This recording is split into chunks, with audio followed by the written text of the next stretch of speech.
How to stop freezing when speaking English. You know the vocabulary and you understand the grammar. But the second someone speaks to you, your mind goes completely blank. You freeze. If you don't break this cycle, you will be trapped in silence forever. Today, I'm giving you a 5-step system to destroy your speaking anxiety and finally find your voice. Listen to me closely. You are not stupid. You are not slow. You have spent months, maybe even years, reading books and memorizing rules. The problem isn't a lack of knowledge. It is a biological reaction. When the pressure hits, your nervous system panics. You try to translate every word in your head. You worry about looking foolish. And because of that, your fluency dies before it even reaches your tongue. We have been conditioned by the school system to believe that perfection is the only way. We were taught that a mistake is a failure. But real human connection is messy. Real English is not a multiple-choice test. Today, we stop studying like test takers and we start training like warriors. I'm going to show you how to bypass the panic. I will show you how to train your mouth to move, even when your hands are shaking. Maybe this has happened to you at work, or at a cafe, or just meeting a traveler on the street. You want to speak, but your throat feels tight. By the end of this video, you will have a shield against that fear. But before we fix the problem, we must understand why it happens. Chapter 1. The root of the freeze. Your brain is not broken. It is simply trying to protect you.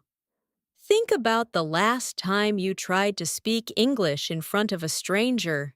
Your heart started to beat faster. Your palms felt a little sweaty.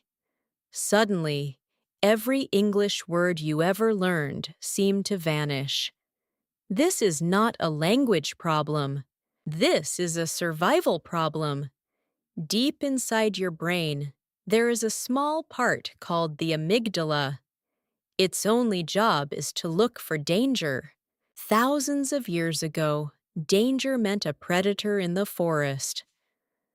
Today, for many English learners, danger is a native speaker asking a simple question.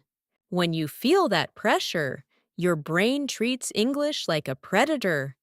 It triggers a fight or flight response.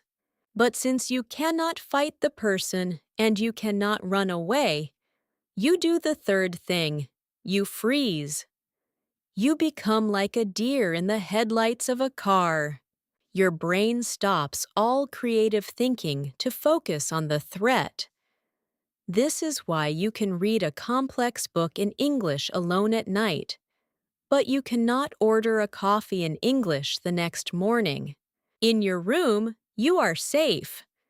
In the world, your brain thinks you are in a cage with a lion. We have been taught to treat English as a school subject. We think of it as a series of rules and formulas. Because of this, every time you speak, you feel like you are taking a final exam. You feel like if you miss one S at the end of a verb, you fail. But language is not a test. Language is a tool. It is a hammer to build a connection. It is a bridge to reach another person.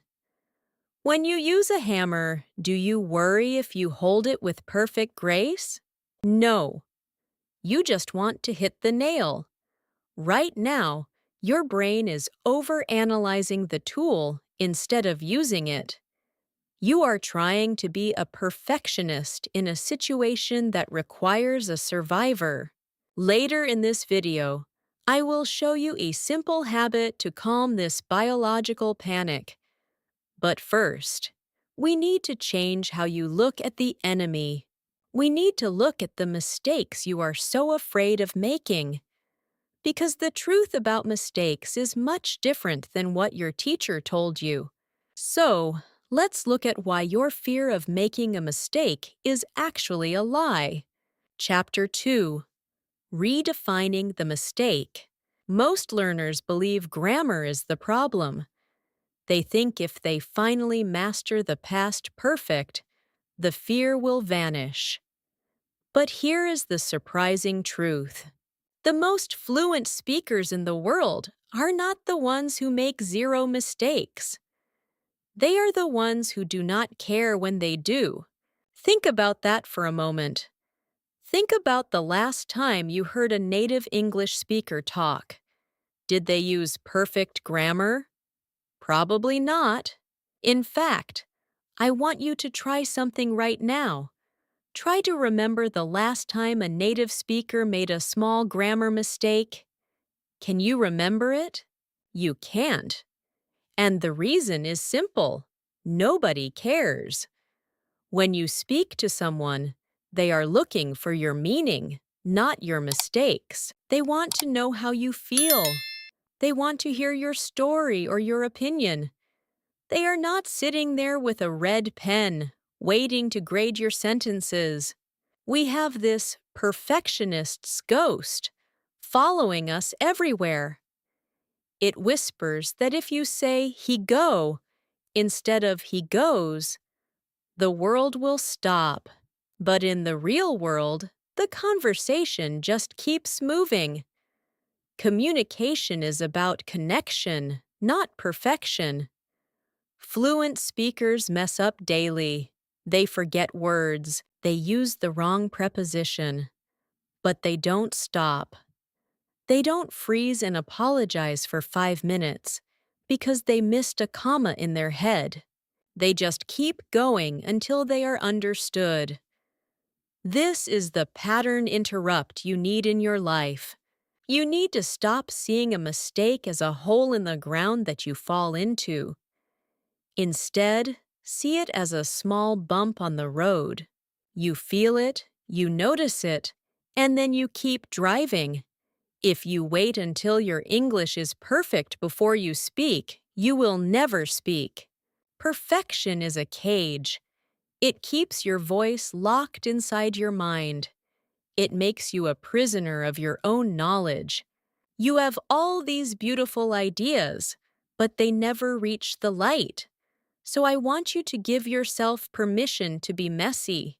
Give yourself permission to be human. Because a person who speaks broken English with confidence is a better communicator than a person who knows everything but says nothing. But how do you actually start speaking when you are alone? How do you prepare your body for the battle of conversation? The answer isn't in a textbook. It's in the room where you are sitting right now. Later, I'll show you how to turn your bedroom into a training ground. Chapter 3: The Private Sanctuary. You cannot learn to swim by reading a book about water. To swim, you must get wet. To speak English, your mouth must move. The biggest mistake learners make is that they study speaking. They watch videos. They read subtitles. But their mouth is closed. If your mouth is closed, you are not practicing speaking. You are practicing listening. You need a private sanctuary. This is a place where you are completely alone. It could be your bedroom, your car, or even your shower. In this sanctuary, there is no judgment. There are no teachers. There is only you and your voice. Think about your favorite sport. A basketball player does not only play in big games. They spend hours alone, shooting the ball into the hoop. They are training their muscles to remember the movement. You must do the same with your mouth. English has sounds that your native language does not have. Your jaw, your tongue, and your lips need to exercise. They need muscle memory. When you are in your sanctuary, talk to yourself. Describe what you are doing. I am making coffee now. The water is hot. I need a spoon. It sounds simple. It sounds almost too easy. But you are building a bridge between your brain and your mouth. Most learners have a broken bridge. The words are in the brain, but the mouth doesn't know how to catch them. By speaking aloud to yourself for 10 minutes a day, you repair that bridge. You are teaching your nervous system that speaking English is safe. You are showing your brain that the predator is not real. Later in this video, I will show you how to take this training into the real world. Because eventually, you have to leave the room. You have to face the person who is waiting for your answer. And when that happens, you need a rule to stop the overthinking. You need a way to jump before your fear catches you. There is a simple rule for this.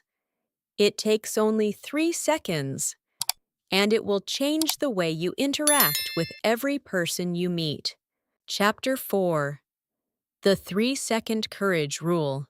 The longer you wait to speak, the more your fear grows. Have you ever been in a meeting or a classroom? You have a great idea. You want to say something in English, but you wait. You check your grammar in your head. You look for the perfect word.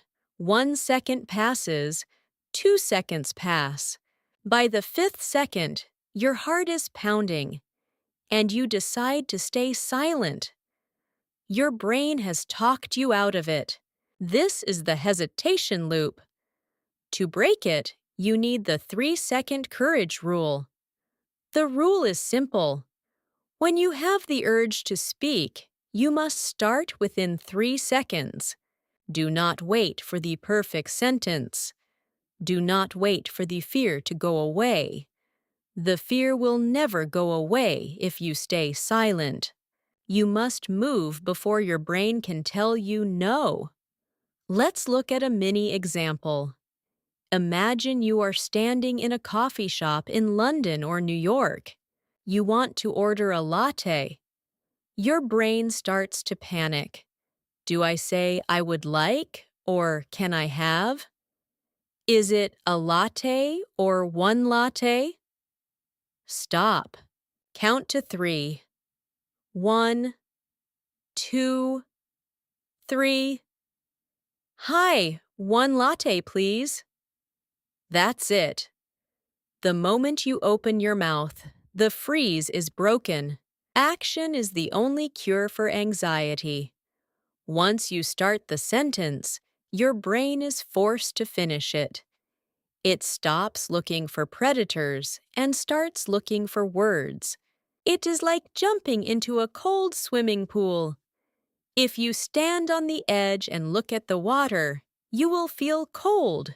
If you think about how cold the water is, you will never jump. But if you just jump, your body adjusts. The shock lasts for 1 second, and then you are swimming. This rule works because it bypasses your overthinking. It gives your nervous system a direct command.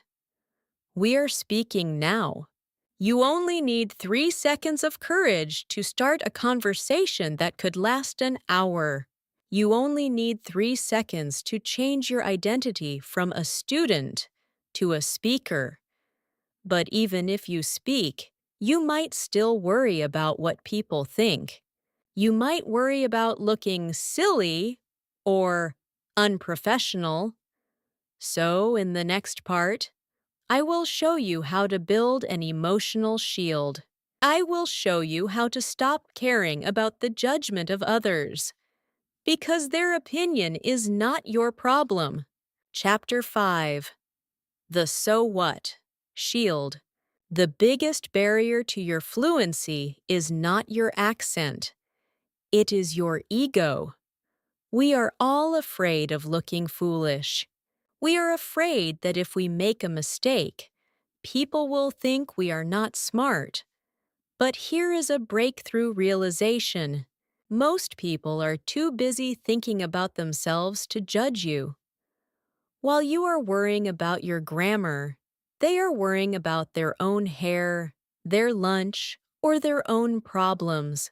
You are a background character in their story. So why are you giving them so much power over your voice? To find your confidence, you need to build the "so what" shield. This is emotional armor against judgment. Imagine you are talking and you forget a word. Your brain starts to panic. In that moment, I want you to say to yourself, "So what? I made a mistake. So what? My accent is strong. So what? I had to use my hands to explain my idea. So what?" This shift in thinking changes everything. It takes the pressure off your shoulders. When you stop trying to be perfect, you become free.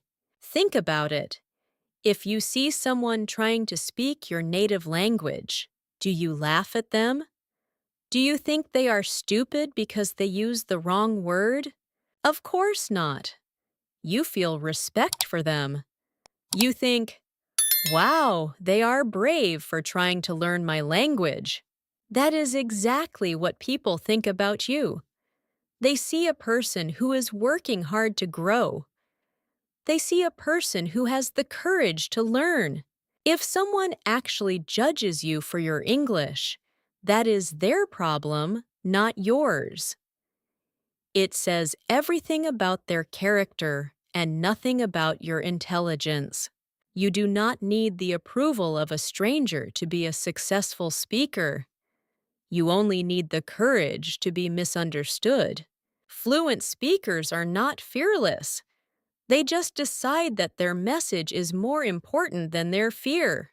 They decide that connecting with you is more important than a perfect verb.